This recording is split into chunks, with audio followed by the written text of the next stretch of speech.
국민 여러분, 여기는 탱자나라 공영방송입니다. 당신이 세운 대한민국, 우리가 지킬 대한민국, 무너진 상식이 복원되는 그날까지 탱자나라 공영방송은 계속됩니다. 정유라론. 정유라 씨가 죄가 있고 없고를 따져보자는 게 목적은 아닙니다. 사실 정유라 씨가 법적으로 죄가 있고 없고는 따지려 해도 따져질 수가 없습니다. 형법상 업무방해, 위기에 의한 공무집행방해, 외국환 관리법 위반 등의 혐의로 인터폴에 적색 수배까지 요청했다는 정유라 씨 사건을 검찰이 기소유예 처분으로 종결했기 때문입니다. 정유라 씨는 그간 잊힌 존재였습니다. 간간히 조국 씨의 딸과 엮어서 이름이 오르내리긴 했습니다만 그렇게 비중 있게 다뤄지지도 않았습니다. 그런데 어느 날 정호영이라는 인물이 등장합니다. 정호영이라는 인물의 등장과 함께 그 아들, 딸의 행적이 세간의 화제가 되었습니다. 발끈한 조국 씨가 등장합니다. 피를 토하는 심정이랍니다. 윤석열 정부에서는 대통령 임명직 고위공직자 자녀의 생활기록부를 공개해라. 윤석열 정부의 장관 후보자에 대해서도 더도 말고 덜도 말고 똑같이 하라. 그렇게 하지 않는 공정은 경정일 뿐이다. 사실 조국 씨는 입을 다물고 있는 게 좋았을 겁니다. 피를 토하는 심정이라면서 쏟아내는 말들이 모두 내 아들, 딸은 죄인이니 네 아들, 딸도 죄인이라며 다 같이 죽자는 꼴이기 때문입니다. 그러면서 공정이랍니다. 문득 조국이 내거는 그 공정의 잣대로 정유라 씨 사건도 다시 한번 들여다보는 게 좋겠다는 생각이 들었습니다. 그래서 준비했습니다. 정유라 얼굴 모르면 간첩이다. 2016년 12월 20일 박근혜 정부의 최순실 등 민간인에 의한 국정농단 의혹 사건 규명을 위한 특별검사는 업무방해 혐의로 정유라 씨의 체포영장을 발부받아 독일 사법당국과의 신병 확보를 위한 공조 절차에 들어갔습니다. 12월 21일에는 정유라 씨를 지명수배하였고 12월 27일 경찰청은 특검의 요청으로 정유라 씨에 대해 인터폴 사무총국에 적색수배를 요청했다고 밝혔습니다. 덴마크 현지 시각으로 2017년 1월 1일 오후 8시 정유라 씨는 불법 체류 혐의로 체포되었습니다. 1월 1일 체포되는 현장부터 JTBC가 달라붙었고 1월 2일 올보로 지방법원에서 열린 구금 연장 심리 이후 세 차례의 구금 재연장을 위한 심리를 거쳐 3월 17일 덴마크 검찰이 정유라 씨의 한국 송환을 결정하고 4월 19일 덴마크 지방법원이 송환을 선고하고 5월 24일에 송환 결정 불복 항소심을 자진 철회하며 한국행을 수용하고 이후 5월 30일 덴마크 올보로 구치소를 출발해서 5월 31일 인천국제공항에 착륙하고 바로 검찰로 이송된 이후 6월 1일 남부구치소에 수감되었다 구속영장이 기각되면서 풀려난 이후 7월 3일 다섯 번째 소환되기까지의 전 과정은 언론에 의해 사실상 생중계되었습니다. 연합뉴스는 5월 30일 12시 28분께 덴마크 코펜하겐 공항에 도착한 정유라 씨를 두고 윙크하는 스마일 마크가 그려진 흰색 티셔츠에 베이지색 카디건을 입고 있었다. 풀어헤친 파마머리가 바람에 휘날리기도 했다. 약간 살이 붙은 모습이었다. 라고 했습니다. 오죽했으면 KLM 네덜란드 항공 승무원들이 거세게 달려들어 사진 촬영을 저지했겠으며 기내 방송을 통해서 사진을 촬영하다가 적발되면 사진기를 압수하고 비행기에서 강제적으로 내리도록 하겠다고 여러 차례 엄포까지 놓았겠습니까? 물론 이렇게 엄포를 놓았다는 기사를 쓴 기자는 기어코 비행기에 타고 있는 정유라 씨를 촬영해서 보도했습니다. 정유라 씨는 2017년 5월 31일 오후 2시 38분께 대한항공 여객기 KE926편으로 인천국제공항에 도착하여 3시 16분 27번 입국 게이트의 모습을 드러냈습니다. 언론은 지난 겨울 대한민국을 뒤흔든 국정농단 사건의 핵심 인물이 한국땅을 밟는 순간이었다 라고 표현했습니다. 그 순간에 정유라는 포승줄에 묶여 있었습니다.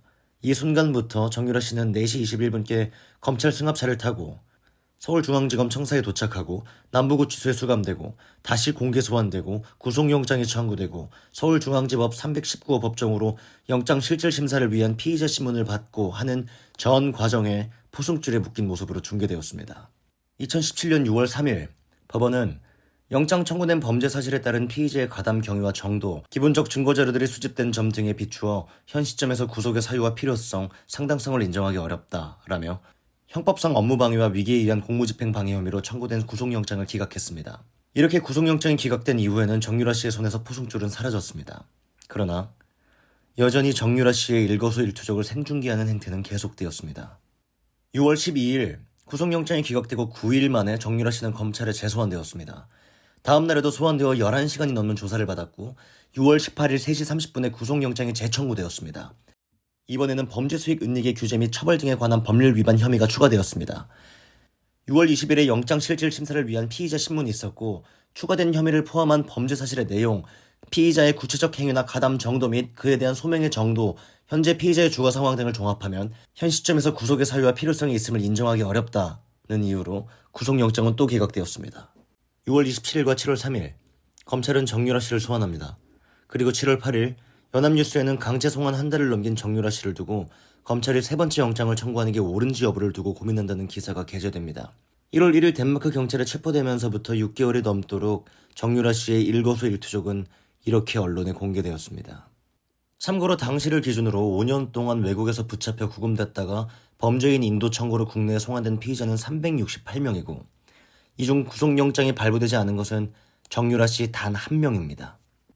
자, 그런데 조국 씨의 딸 조민 씨는 어떤가요? 조민 씨는 2019년 9월 16일과 22일 두 차례 소환되어 조사를 받았습니다. 혹시 알고 계셨습니까? 조국 씨의 아들 조원 씨 또한 2019년 9월 24일 한 차례 조사를 받았습니다. 이 또한 알고 계셨습니까? 이들이 검찰에 소환되는 모습은커녕 소환되었다는 사실 자체도 보도되지 않았습니다. 조국 씨의 부인 정경심 씨도 2019년 10월 3일 검찰에 소환된 이래 모두 6차례의 조사를 받았습니다. 10월 3일 검찰은 정경심 씨를 비공개로 소환했습니다. 오전 9시쯤 출석해 8시간 만에 귀가한 것으로 알려졌습니다.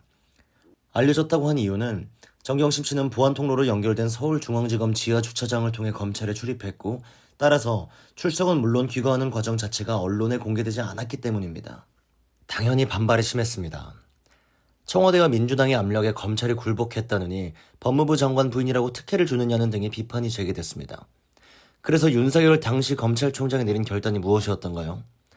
정경심 씨를 비공개로 소환했다고 비난받은 바로 다음 날인 10월 4일 윤석열 당시 검찰총장은 앞으로 검찰 수사와 관련한 사건 관계인들에 대한 공개 소환을 원천적으로 금지하겠다는 방침을 전국 일선 검찰청에 시달했습니다. 이에 따라 이른바 포토라인이라는 게 사라졌습니다. 이렇게 구속영장이 발부되면서 영장실질 심사를 위한 피의자 신문을 받기 위해 10월 23일 법원에 출석했을 때를 제외하고는 정경심 씨는 단 한 번도 언론에 노출되지 않았습니다. 그마저도 대부분의 언론에서는 이른바 블러 처리했습니다. 무죄 추정의 원칙은 세계 인권선언은 물론이고 대한민국 헌법에서도 보장하는 권리입니다.